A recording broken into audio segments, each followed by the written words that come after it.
Hi guys, it's Harry Bristow, and in today's video I'm going to be showing you how you can make your videos so much better by changing one thing: lighting. Now look how much better that is.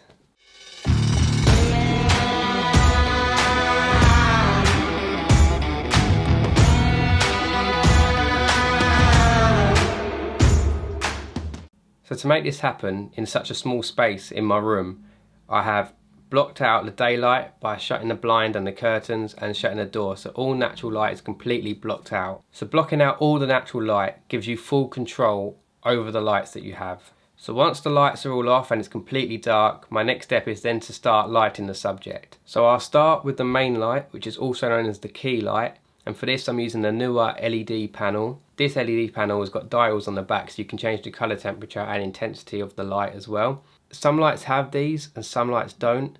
If it doesn't, then there is ways around it, but we'll skip to that bit later. So it's really important to make sure that your main key light is set on an angle about 45 degrees of your subject, and to make sure that you play with the dials on the back of the lights to make sure the shot is perfect. And by perfect, what I mean is you need to change the colour temperature to make sure that your skin tones are showing perfect, which means that your skin looks as natural as possible.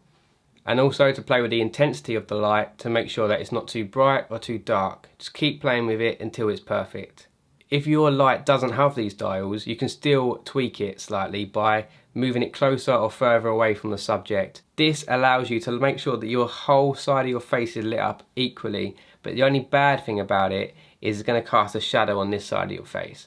So the main thing to do now is to get another light to fill in this side of your face, which is the shadows, which is known as a fill light. And another thing about having it on that angle is so that you're not looking directly into a bright light. Nobody would like that, and it's just so uncomfortable to try and film looking straight into a bright light. If you haven't got the dials on the back to change the colour temperature, you can change this manually on the camera by changing your white balance. So now we've got the main subject lit up exactly how we want it.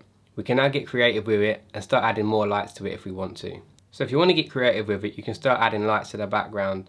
And today what I've done, I've used an LED wand, which you can actually change the colour of to whatever you want using an app on my phone. You can also use a controller on some of them as well. They're very cheap and so easy to use. They're portable as well, and yeah, you can literally put them anywhere. So what I've done with this one, I've put it on the blue setting and I put it on the floor, shining up on the wall behind, just to add a little bit of colour to the background and a little bit of depth to the video. So if you haven't got any access to an LED light, then you can also do this by just adding a lamp or a little light to the background. It's all about you and how you want your video to look. But I definitely recommend trial and error, keep changing stuff to make sure it's exactly how you want it. It doesn't matter what you're filming the video on. It could be a smartphone or a high-end video camera. Just changing the lighting can make your video so much more professional. So that's that. I hope this video has helped you, and if it has, make sure to leave a like on this video. Also, please subscribe to my channel if you want to see more videos like this, because I'm going to be releasing some more videos very soon about different tips and tricks in the photography and videography industry. If you have any questions about this video, or you have any recommendations of stuff that you want me to do, then please leave a comment below or reach out to me on social media and I'll be sure to answer you. Thank you all for watching. I appreciate your time. Let's keep creating.